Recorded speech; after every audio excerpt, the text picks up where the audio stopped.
Welcome to the Tennessee Knoxville Mission.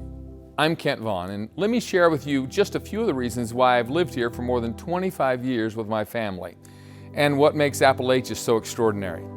You'll need to know what molds the people that you'll grow to love as you serve and teach them.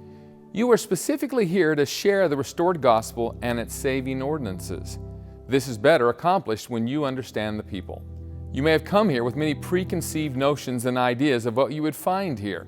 After all, it is appropriately referred to as the Bible Belt. It's also the birthplace of Davy Crockett, and this is Daniel Boone country, Appalachia and the Smoky Mountains. And yes, this is really the birthplace of country music. But aside from all that, let me share with you the land and society that I know. You've come to a land flowing with milk and honey, diverse in both culture and elevation. And most importantly, you will live among highly religious people who readily accept Christ as their Savior. They know of Jesus Christ, but they do not know of the restored covenants of Jesus Christ. But don't let me get ahead of myself.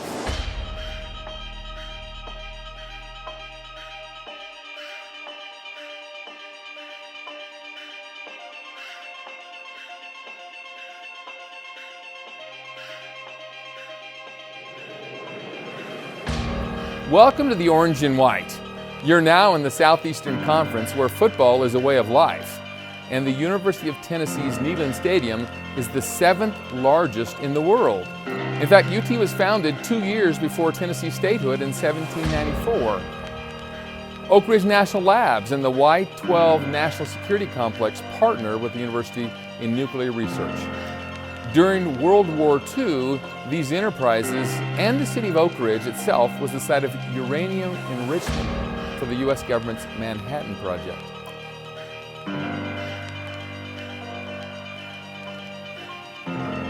The Smoky Mountain National Park is the most visited park in the United States.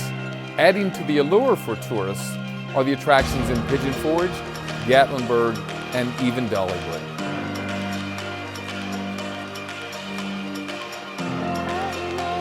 But the Tennessee Knoxville Mission, or TKM as we like to call it, is more than just Tennessee. It's in Western North Carolina, home to ski resorts and America's answer to Downton Abbey. The Biltmore Estate, built in 1890 by George Vanderbilt, is the largest privately owned home in the United States at nearly 180,000 square feet. It's also northern Georgia, where the Civil War battles of Lookout Mountain and Chickamauga were fought. The city of Chattanooga anchors this area and has won multiple national awards for outstanding livability and excellence in planning. It's also southern Kentucky and Virginia, with their lush rolling hills and sparsely populated townships that give way to Tennessee's Tri-Cities of Kingsport, Johnson City, and Bristol. Also known as the birthplace of country music, it's also the Tennessee Plateau, rising more than 1,000 feet above the Tennessee River Valley, known as the Cumberland Plateau. The cities of Cookeville, Sparta, Crossville, and Jamestown were settled as early as the late 1700s by those of Scotch-Irish and English descent. But the TKM is a lot more than that.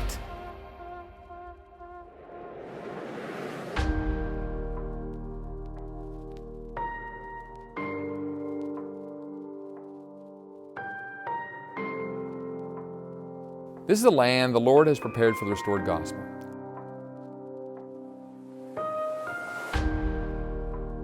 At times a breathtakingly beautiful land. And everywhere you look are the signs of a divine and invested Creator.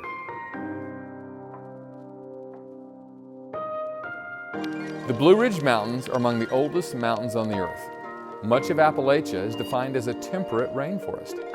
The verdant green of eastern Tennessee is blessed with rainfall that exceeds that of Seattle annually. And it supplies expansive streams, rivers, falls, and lakes, embellishing the landscape.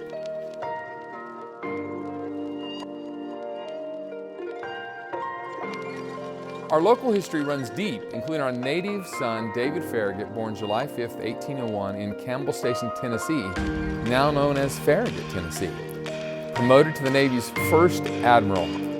He's remembered for his famous line about disregarding the torpedoes and full speed ahead. We applaud that attitude. About a mile from the mission home, the Civil War Battle of Campbell Station took place along Turkey Creek, at the crossroads of Kingston Pike and Concord Road. Near Dayton, Tennessee, in Birchwood, there's a memorial to the Trail of Tears, where over 60,000 Native Indians from 5 civilized tribes, including the Cherokee, were forced to leave their homes and march 800 miles to reservations in Oklahoma. Dayton Courthouse was the site of the Scopes monkey trials, where local citizens took the right to teach that we are created in God's image to the Supreme Court of the United States. Still, there is so much of our history that time will not allow here. The first missionaries from the Church of Jesus Christ of Latter-day Saints arrived in Tennessee in 1834. They organized the oldest unit here in Melton Lake. They saw 31 people baptized, and Wilford Woodruff was one of those earliest missionaries to serve in Tennessee. The Southern States Mission was created in 1839, but it was not until 1975 that the Tennessee Nashville Mission was organized. And in less than 20 years, the Tennessee Knoxville Mission was organized in 1993. Now, 3 decades later, within the mission footprint, the Church of Jesus Christ of Latter-day Saints has half a dozen stakes, scores of wards and branches, including YSA branches, Spanish branches, and a Micronesian branch. Now, the church operates an Institute of Religion on the University of Tennessee campus, a Bishop's Storehouse, and we're hoping a temple really soon. I'm pleased to announce our plans to build a new temple in Knoxville, Tennessee. The geography, culture, and history shape the values of the people who live here. From those who first crossed the Appalachians to the many who have newly moved here for employment or education. You will find the genteel as well as the moonshine distillers of the backwoods. Life here covers the gamut of the human experience. The people here love the Savior. They have faith, they just need the additional light and knowledge you will bring. And never in history has the need for that light and knowledge been so great. What will you add to this tapestry? You come with a unique set of talents. Find them, refine them, and let the Lord mold you. Together, you will do and accomplish things you never imagined before. Now go to work and learn for yourself why the Lord has placed you here. Expect miracles. I exhort you to thrust in your sickle with all your might, and let us join President Nelson in preparing the world for the return of the Savior. This is your time, and that time is very limited.